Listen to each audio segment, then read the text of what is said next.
6 ستمبر 1965 کی صبح تک کون جانتا تھا تحریک کے سینے پر جرأت اور عظمت کے قصیدے درج ہوں گے؟ کسے معلوم تھا کہ سرزمین پاک و ہند پر لا الہ الا اللہ کے ماننے والوں کی ہیبت و حمیت سے دہلنے والی تھی؟ اور کس نے تصور کیا تھا اس مملکت خدا داد کی حفاظت واسطے بوڑھے، بچے اور نوجوان اپنے سینوں سے ایسی دیوار تانے کھڑے ہیں جو دشمن کی توپوں کو پست کر دے گی؟ اور پھر 6 ستمبر 1965 کی صبح ریڈیو پاکستان گونجتا ہے۔ یہ ریڈیو پاکستان ہے۔ صدر پاکستان فیلڈ مارشل محمد ایوب خان قوم سے خطاب فرمائیں گے۔ میرے عزیز ہم وطنوں، السلام علیکم۔ 10 کروڑ پاکستانیوں کے امتحان کا وقت آ پہنچا ہے۔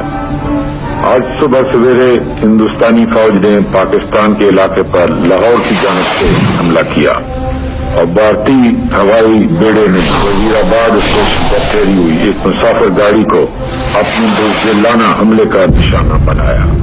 پاکستان کے 10 کروڑ عوام جن کے دل کی دھڑکن میں لا الہ الا اللہ محمد رسول اللہ کی صدا گونج رہی ہے، اس وقت تک چین سے نہیں بیٹھیں گے جب تک دشمن کی توپیں ہمیشہ کے لیے خاموش نہ ہو جائیں۔ اور پھر پاک فضائیہ کے ایم عالم جیسے جہاں باز اور بہادر نے سرگودا کے مقام پر ایک ہی منٹ میں بھارت کے 5 جنگی طیاروں کو تباہ کر ڈالا، جو آج بھی گنیز بک ورلڈ ریکارڈ پر درج ہے۔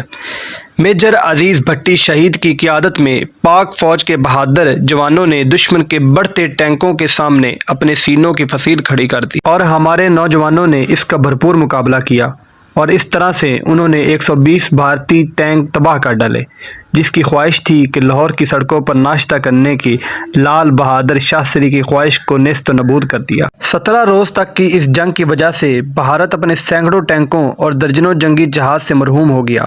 اس کی 5000 سے زیادہ کی فوج جہنم رسید ہو چکی تھی اور ان کا غرور دھول چاٹ رہا تھا۔